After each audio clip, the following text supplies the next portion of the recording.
नमस्ते विद्यार्थी मित्रांनो, प्रश्न पहा. एका परीक्षेमध्ये 80% विद्यार्थी इतिहासात उत्तीर्ण झाले. त्याच परीक्षेत 65% विद्यार्थी इंग्रजीमध्ये उत्तीर्ण झाले. दोन्ही विषयात 72% विद्यार्थी उत्तीर्ण झाले.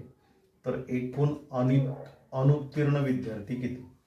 तर बघा, आपल्याला विचारले काय, एकूण अनुत्तीर्ण विद्यार्थी. तर बघा, या ठिकाणी पहिला पॉईंट पहा की इतिहासामध्ये किती पास झालेत. बघा, इतिहासामध्ये उत्तीर्ण किती झालेत? 80%. 100 पैकी जर 80 उत्तीर्ण असतील तर अनुत्तीर्ण किती असणार आहेत? 20. नंतर पहा, इंग्रजीमध्ये किती उत्तीर्ण झालेले आहेत? इंग्रजीमध्ये उत्तीर्ण झालेले आहेत 65%. म्हणजे 100 पैकी जर 65 उत्तीर्ण असतील तर अनुत्तीर्ण किती असतील? 100 वजा 65 म्हणजेच 35.